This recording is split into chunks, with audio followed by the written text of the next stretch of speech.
Sana küçük bir soru soracağım. Biri seni kızdırdığında kontrolü sen mi alıyorsun? Yoksa o mu? Eğer cevabın net değilse, bu videoyu sonuna kadar izle. Çünkü bugün öğreneceklerin, seni bir daha asla aynı tuzağa düşürmeyecek. Farkında olmadan sana bir yalan öğretildi.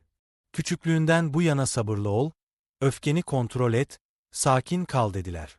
Ama kimse sana bunu nasıl yapacağını gerçekten göstermedi. Peki sen ne yaptın? Bastırdın, yuttun, katlandın ve o bastırılan duygular içinde birikerek patlamaya hazır bir baskıya dönüştü. İşte bu yüzden sıradan bir saygısızlık seni hala derinden sarsıyor. İşte bu yüzden söylenen tek bir kelime bütün gününü mahvedebiliyor. İşte bu yüzden hala kendi iradenle değil, başkalarının davranışlarıyla yönetiliyorsun. Bunu bir kez daha düşün. Seni kızdırabilen biri aslında seni kontrol ediyordur. Çünkü eğer biri seni kolayca kışkırtabiliyorsa, seni etkisi altına alabilir. Eğer etkisi altına alabiliyorsa, seni manipüle edebilir. Eğer manipüle edebiliyorsa, hayatının gerçek yönetimcisi sen değilsin. Kendi duygularının ipinde dans eden bir kukla olursun. Şimdi şunu anla ve iyi dinle. Asıl düşmanın öfke değil. Asıl tehlike, o öfkeyi yönetememek. Dünya adil bir yer değil. İnsanlar sana saygısızlık edecek, sınırlarını zorlayacak, sadece tepki verip vermediğini görmek için seni kasıtlı olarak kışkırtacaklar. Ve sen her tepki verdiğinde, onlara bir şeyler öğretiyorsun. Tetikleyicilerini, güvensizliklerini, zayıflıklarını. Kendini bir açık kitap gibi sergiliyorsun. Gerçekten güçlü insanlar tam tersini yapar. Her şeyi hissederler ama hiçbir şeyi ele vermezler. Sakin, hesaplı, sarsılmaz. Duygusuz oldukları için değil, duyguların çok ötesinde bir disipline sahip oldukları için. Dürüst ol kendinle. Bu hissi daha önce yaşadın. Birinin küçük bir şey söylediği ama olması gerekenden çok daha derin bir yer yaraladığı o an. Şaka gibi görünen bir saygısızlık. Küçümseme kokan bir ses tonu. Kendini değersiz hissettiren bir bakış. Ve aniden göğsün sıkışır. Zihnin hızlanır. Bir şey söylemek, kanıtlamak, düzeltmek istersin. Şimdi sana bir şey sormak istiyorum. Tepki mi veriyorsun? Yoksa kontrol mü ediyorsun? Cevabını yorumlara yaz. Şunu yaz. Başkalarını kontrol eden şeyi ben kontrol ediyorum. Yaz. Çünkü dönüşüm tam olarak burada başlıyor.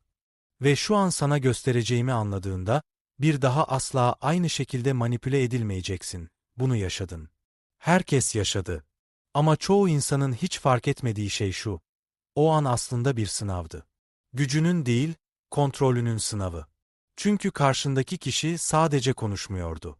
Seni gözlemliyordu. Yüzünü, tepkini, enerjindeki en küçük dalgalanmayı izliyor ve seni ölçüyordu.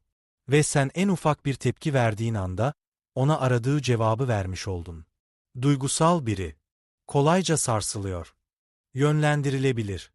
Güç dengeleri işte bu kadar hızlı kayar. Kavgalarda değil, tepkilerde. Geriye dön ve düşün. Bir yorum kaç kez saatlerce kafanda döndü? Bir konuşmayı kaç kez zihninde tekrar tekrar oynatıp keşke farklı bir şey söyleseydim dedin? Kaç kez saygısızlığa uğradığını hissettin? Ama asıl acı veren şey söylenen söz değil, o sözün seni ne kadar derinden etkilediğiydi.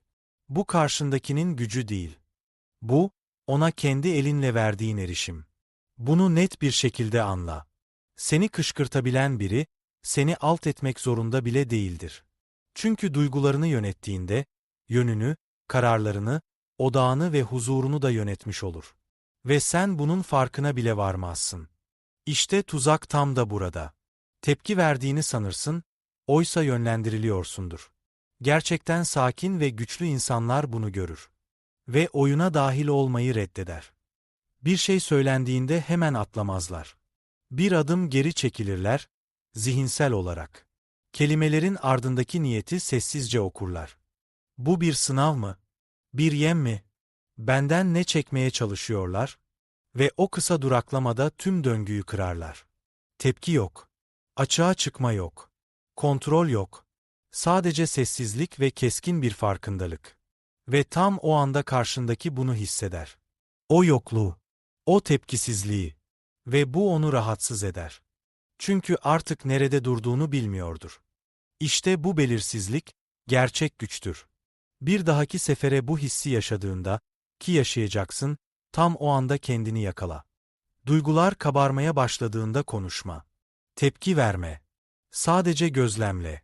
Çünkü tam da o an, odadaki herkesin bir adım önüne geçersin. Şunu yorumlara yaz, tepki yerine farkındalığı seçiyorum. Yaz ve gerçekleştir. Çünkü bir sonraki bölümde, sessizliği insanların altından kalkamayacağı bir araca nasıl dönüştüreceğini göstereceğim. Her zaman o an gelir. Bir yorum yapılır. Bir sınır zorlanır. Hava bir anda değişir. Ve içindeki her şey harekete geçer. Düşünceler birbirine girer.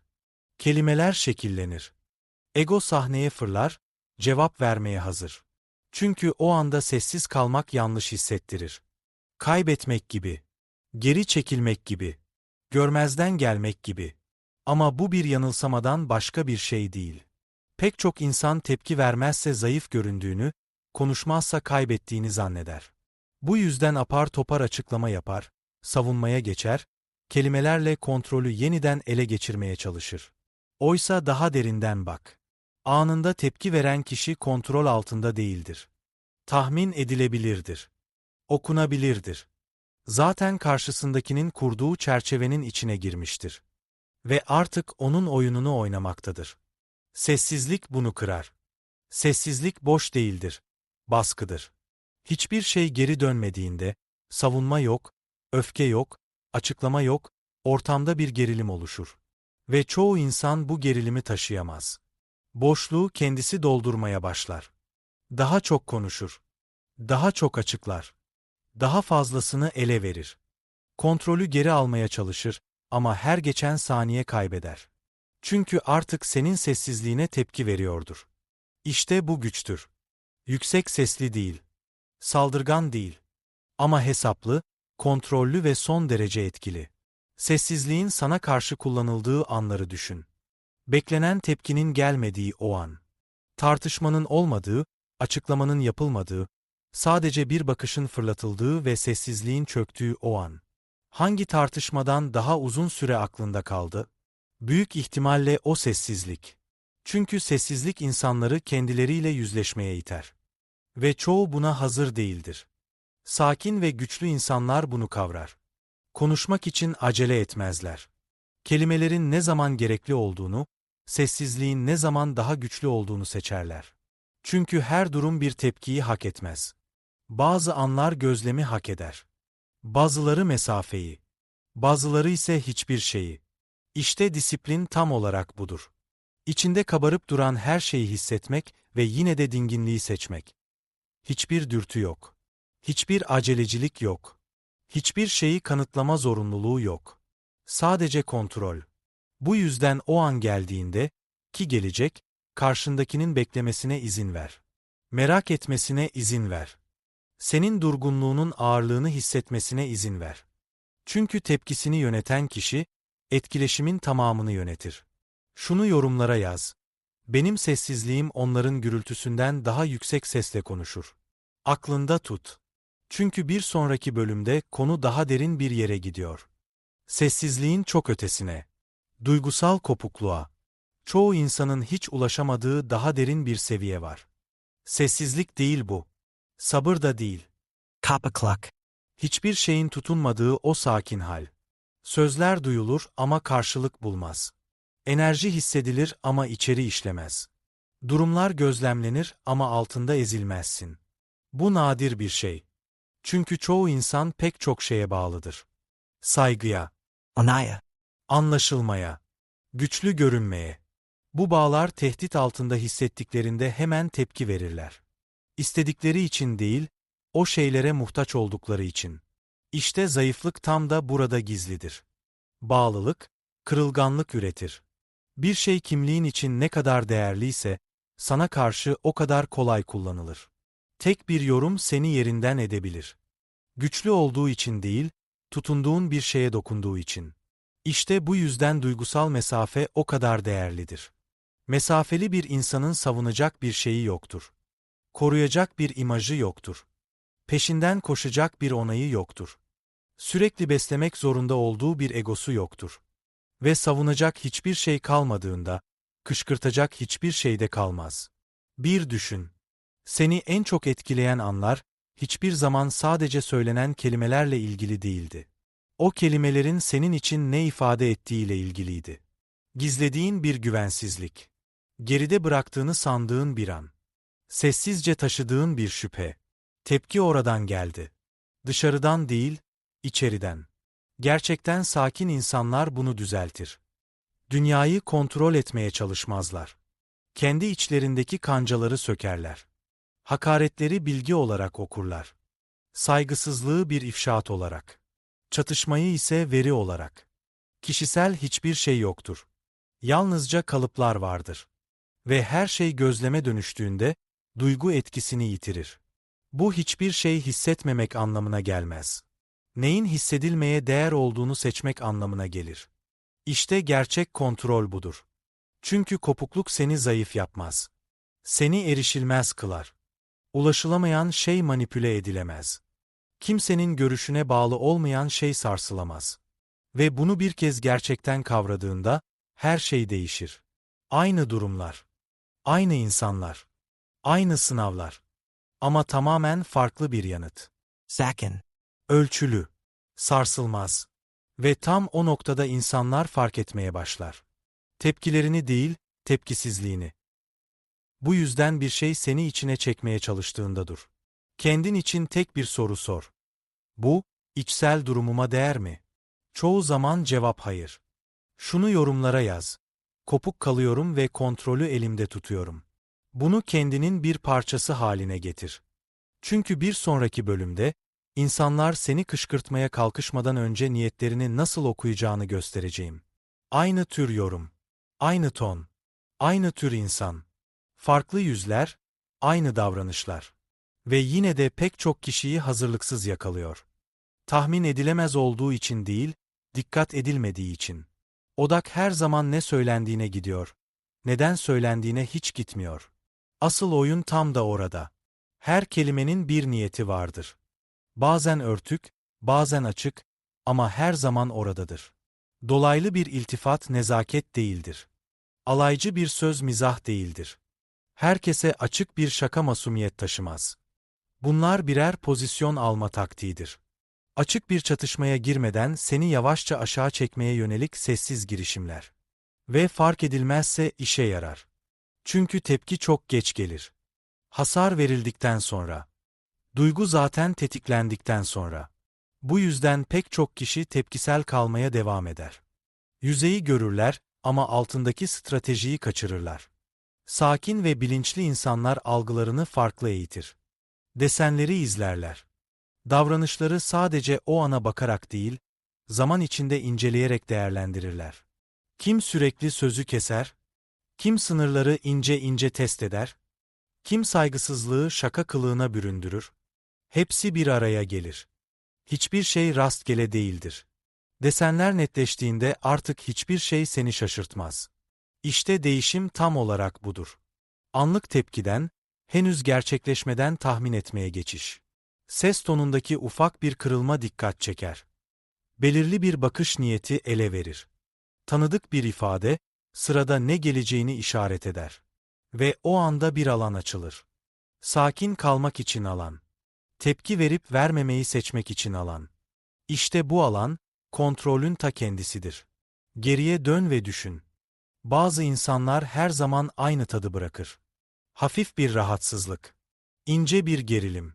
Bir şeylerin doğru gitmediğinin hissi. Bu hayal değildi. Bu farkındalıktı. Sadece görmezden gelindi. O farkındalığı geliştir.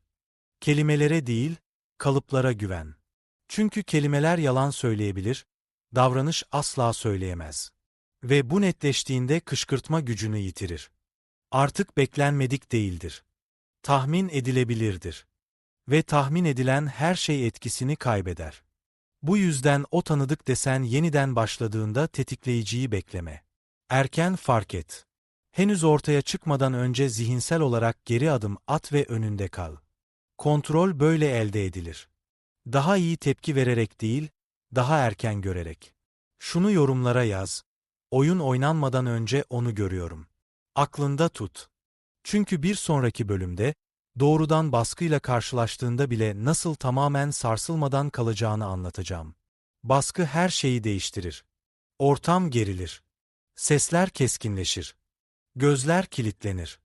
Enerji yumuşak bir halden gergin bir çatışmaya dönüşür. Ve tam o anda pek çok kişi içten çöker. Fiziksel olarak değil, zihinsel olarak. Nefse gürleşir. Ses tonu savunmaya geçer. Kelimeler düşüncelerden önce gelmeye başlar. Çünkü baskı, altta yatanı gün yüzüne çıkarır. Disiplin yoksa kendini gösterir. Kontrol yoksa sızar. Netlik yoksa çöker. Bu yüzden baskı bir sorun değildir. Bir ortaya çıkarıcıdır. Bu durumları düşün. Ateşli bir tartışma. Doğrudan bir meydan okuma. Alanına girerek seni açıkça sınayan biri. Bunlar rastgele değildir. Bunlar birer tırmanmadır. Ve tırmanma, bir tepkiyi zorlamak için tasarlanmıştır. Seni kontrolden çıkarıp dürtüye itmek için. Çünkü dürtü devreye girdiğinde hassasiyet kaybolur. Hatalar orada yapılır. Duygular orada konuşur. Güç orada el değiştirir. Gerçekten sakin insanlar bu aşamayı herkesten daha iyi kavrar. Baskıdan kaçmazlar. Ona hazırlanırlar. Çünkü baskı altında sakin kalan kişinin etkileşimi yönettiğini bilirler. En yüksek sesle konuşan değil. En saldırgan olan değil. En hızlı yanıt veren değil. En kontrollü olan. Bu nadirdir. Çünkü baskı altında kontrol yalnızca bir şey gerektirir. İçsel istikrar. Onaylanmaya dayalı bir özgüven değil. İmaja dayalı bir ego değil. Dışarıda ne olursa olsun sarsılmayan sağlam bir zemin. Ve bu ancak zihnin tam da etrafındaki her şey hızlanırken yavaşlamayı öğrenmesiyle mümkün olur. Bir dahaki sefere dikkat et. Gerilim yükseldiğinde küçük bir an vardır. Bir seçim yapabileceğin dar bir pencere. Tepki mi, yoksa sakinlik mi? Çoğu kişi bu pencereyi kaçırır. Anında içine çekilirler. Ama bu pencere yakalandığında her şey değişir. Nefes sakinleşir. Duruş rahat kalır. Bakışlar dingin kalır. Ve birden, seni etkisi altına alması gereken baskı işlevsiz hale gelir. Tutunacak bir yer kalmaz. İşte tam o anda dönüşüm yaşanır. Karşındaki daha çok zorlamaya başlar. Daha çok konuşur. Yeni açılar dener. Ama işe yaramaz. Ve şimdi baskı altında olan onlardır. İşte tam tersine dönüş. Kontrol, anı domine etmekle ilgili değildir. Anın seni domine etmemesiyle ilgilidir. Ve bu tutarlı hale geldiğinde, hiçbir durum artık bunaltıcı gelmez. Sadece başka bir sınav. Dengeni korumak için başka bir an. Sarsılmadan kalmak için başka bir fırsat. Bu yüzden bir dahaki sefere baskıyla karşılaştığında hızlanma. Yavaşla. Güç orada yaşar. Şunu yorumlara yaz. Baskı beni etkilemiyor. Kontrol bende kalıyor. Bunu zihniyetinin bir parçası haline getir. Çünkü dışarıdan gelen hiçbir şey içsel durumunu bir daha bozamaz. Çoğu tepki güçten gelmez. Bağımlılıktan gelir. Saygı görme ihtiyacı. Onaylanma ihtiyacı. Başkalarının seni nasıl gördüğünü kontrol etme ihtiyacı. Ve bu ihtiyaç tehdit altında hissettiğinde duygu sahneye çıkar.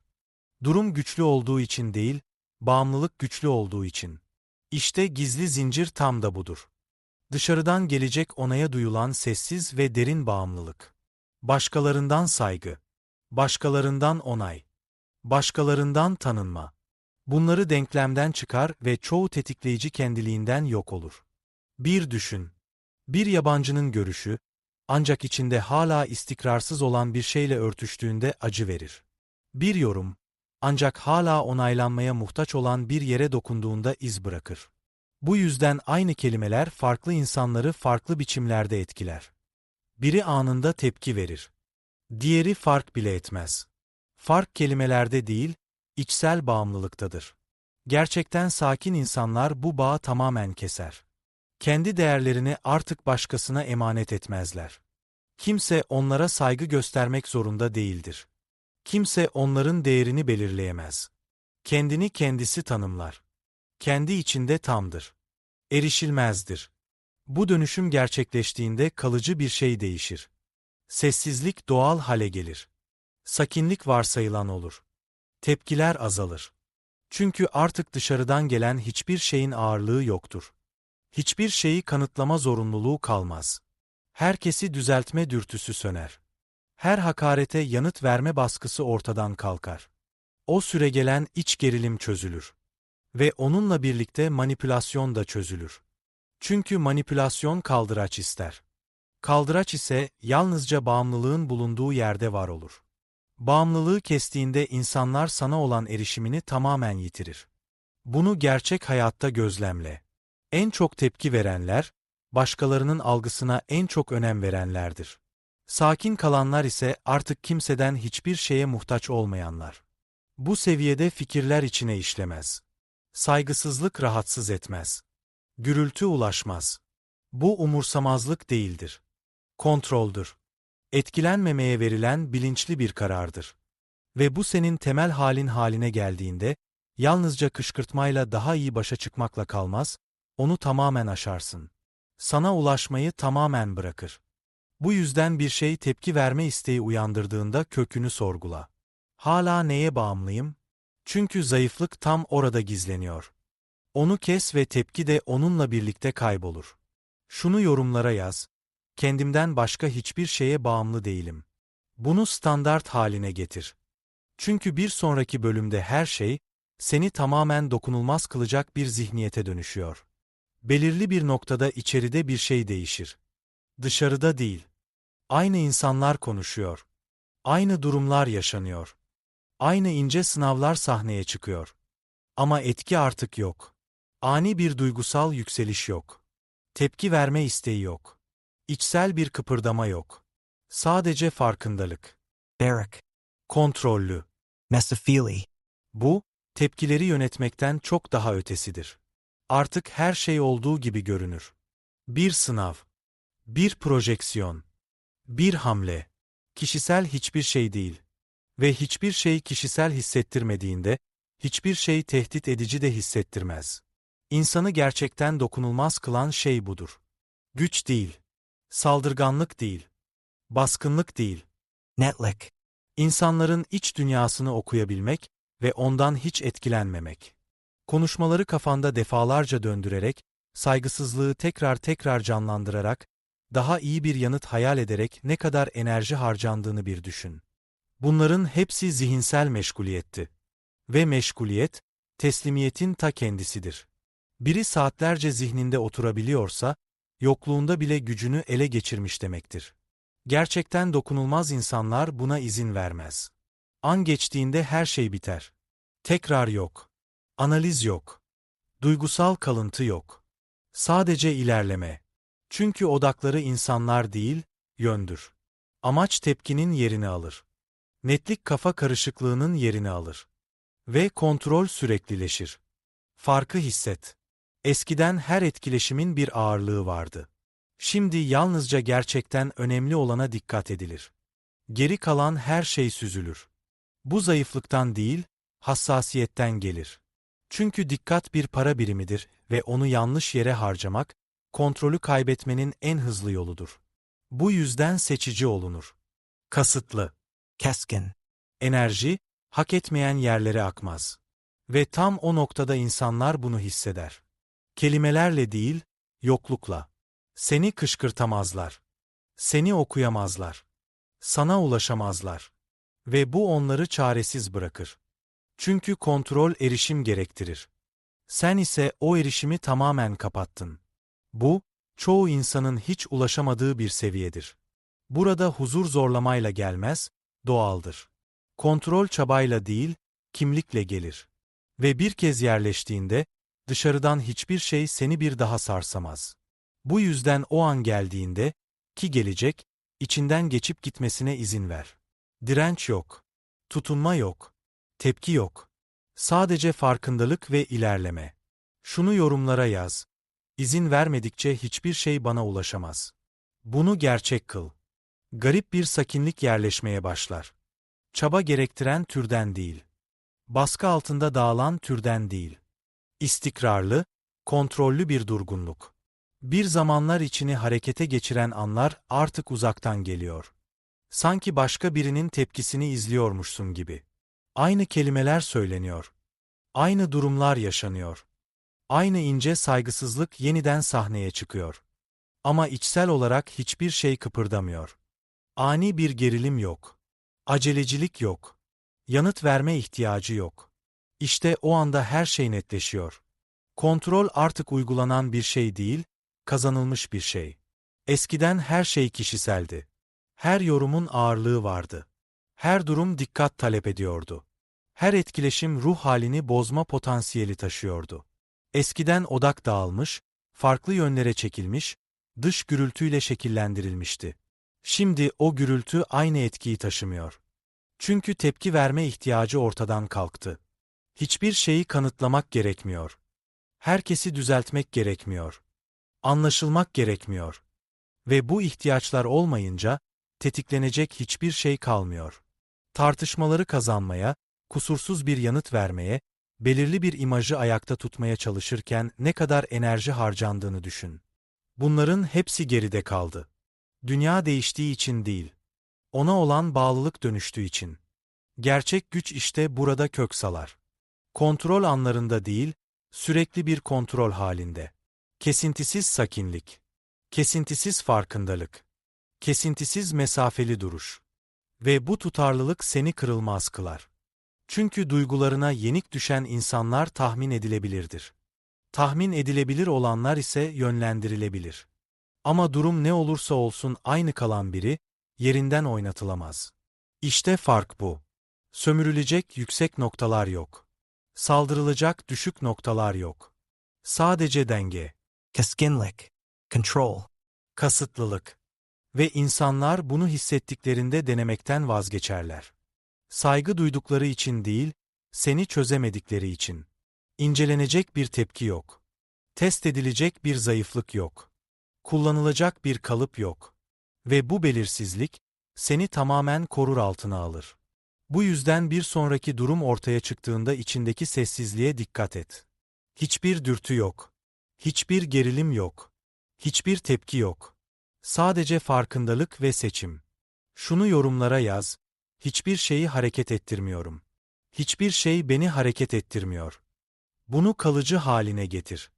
Çünkü son bölümde her şey yerli yerine oturur.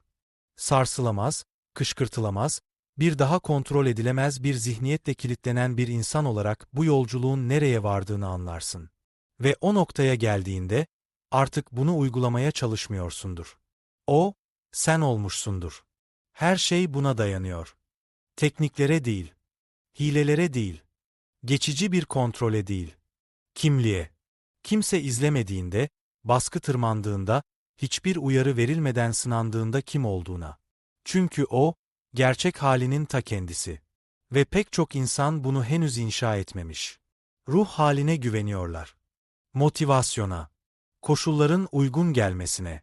Bu yüzden o an geldiğinde geri çekiliyorlar. Tepkiye dönüyorlar. Duyguya, kontrole teslim olmaya. Ama bu seviye geri çekilmez. Sabit kalır. Sarsılmaz. Çünkü kontrol artık yapmaya çalıştığın bir şey değil, olduğun bir şeydir. Sakin kalmak için kendini zorlamak gerekmiyor. Sessizliği inşa etmek gerekmiyor. Tepkilerle savaşmak gerekmiyor. Her şey içsel olarak, kendiliğinden, otomatik biçimde çözülüyor. İşte bu yüzden bu seviye tehlikelidir. Artık dışarıdan hiçbir şeyin o iç dünya üzerinde otoritesi yoktur. Ne fikirler, ne saygısızlık, ne baskı. Her şey süzülür.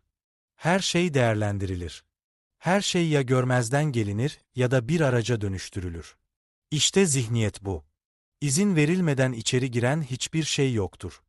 Kalıcı iz bırakan hiçbir şey yoktur. Bu bir varış noktası değil. Bu yeni başlangıç noktandır. Ve buraya geldiğinde, artık kontrolü arayan biri değilsindir. Kontrolün kendisi olmuşsundur. Siz karar vermedikçe hiçbir şey sizi etkileyemez. Ve o karar her zaman sizindir. Farkı bir düşünün. Eskiden anlar sizi yönetiyordu. Şimdi anları siz yönetiyorsunuz. Eskiden insanlar iç dünyanızı şekillendiriyordu. Şimdi iç dünyanız bağımsız. Eskiden tepki veriyordunuz. Şimdi seçiyorsunuz. İşte dönüşüm bu. Eksiksiz, Nihai. geri döndürülemez. Ve bu yerleştiğinde hayat daha sessiz bir hal alır. Dışarıdan değil, içeriden. Gürültü yok. Kaos yok. Gereksiz ağırlık yok. Sadece netlik. Sadece yön. Sadece kontrol. Ve insanların fark ettiği şey tam da bu oluyor. Söyledikleriniz değil, artık sizi etkilemeyen şey. Varlığı inşa eden şey bu. Otoriteyi inşa eden şey bu. Sizi dokunulmaz kılan şey bu.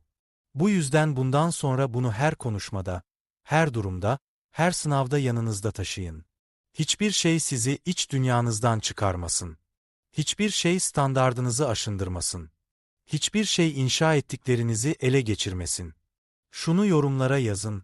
Ben dokunulmazım. Durumumu ben belirliyorum. Bunu içinize yerleştirin. Ve bu zihniyet size bir şey kattıysa videoyu beğenin, kanala abone olun ve bildirimleri açın. Çünkü bu motivasyon değil, dönüşüm. Disiplin olmadan kontrol kaybolur. Anında değil. Göze çarpan bir çöküşle değil. Yavaş yavaş. Burada küçük bir tepki. Orada hafif bir rahatsızlık. Haklı görünen bir zayıflık anı. Ve her şey böyle başlar. Başarısızlıkla değil, istisnalarla. Bir kere olması önemli değil. Bu durum farklı. Bu tepkiyi zaten hak ediyorlardı. İşte kırılma noktası tam orada. Çünkü zihin yalnızca niyetle keskin kalmaz. Tekrarla keskinleşir. Günlük, tutarlı, taviz vermez bir pratikle. Kontrolü yeniden kaybedenler, onu güçlendirmeyi bırakanlardır. Her şeyi anladılar ama koruyamadılar. Anlamak yetmez. Yaşatmak gerekir. Her gün, Hurin. her sınavda. Çünkü kontrol bir kez kazanılan bir şey değildir. Her gün yeniden seçilen bir şeydir. Disiplin olmadan anlama geçici bir güçtür. Gerçek kontrol sessizlikte, gözlemde, kısıtlamada inşa edilir. Her gün. Yalnızca kolay olduğunda değil, özellikle zor olduğunda. Duygular kabardığında, baskı tırmandığında, ego kendini ifade ettirmek istediğinde, işte tam o anda disiplin sınava girer. Ve işte tam o anda dayanması gerekir. Çünkü disiplin, kontrolün temelidir. Farkındalığı kimliğe dönüştüren şeydir. Onsuz eski kalıplar geri döner. Tepkiler yeniden yüzeye çıkar. Tetikleyiciler yeniden erişim kazanır. Kontrol aşınır. Bu yüzden bu seviyeye bir kez ulaşılmaz. Küçük kararlarla sürdürülür. Tepki yerine sessizliği seçerek. Yargı yerine gözlemi seçerek. Dürtü yerine kontrolü seçerek. Tekrar tekrar, otomatik hale gelene kadar. Bir düşün. Durdurulan her tepki seni güçlendirir. Sakin kalınan her an seni pekiştirir. Kontrolü seçilen her an, kalıcı bir şey inşa eder. İşte süreç bu. Dramatik değil. Göz alıcı değil. Ama derin. Çünkü zamanla aradaki boşluk kapanır. Tetikleyici ile kontrol arasında gecikme kalmaz. Çaba gerektirmez, sadece disiplin. Düşünmeden uygulama. İşte o zaman her şey tamamlanır. Kontrol artık ruh haline, enerjiye ya da ortama bağlı olmadığında her zaman oradadır. Güvenilir, tutarlı, kırılmaz. Bu yüzden bir sonraki sınav geldiğinde o anki hissine güvenme. Eğittiğine güven. Çünkü duygular dalgalanır. Disiplin dalgalanmaz. Şunu yorumlara yaz, kontrolü kimliğim olana kadar eğitiyorum. Bunu standardın haline getir. Ve bu video sende bir şeyler uyandırdıysa kanala abone ol, bildirimleri aç. Çünkü bu bilgi değil, uygulama. Bilmek seni değiştirmez. Uygulamak değiştirir. Her gün, her sınavda, her seçimde. Kontrol bir varış noktası değildir. Her sabah yeniden başlayan bir karardır.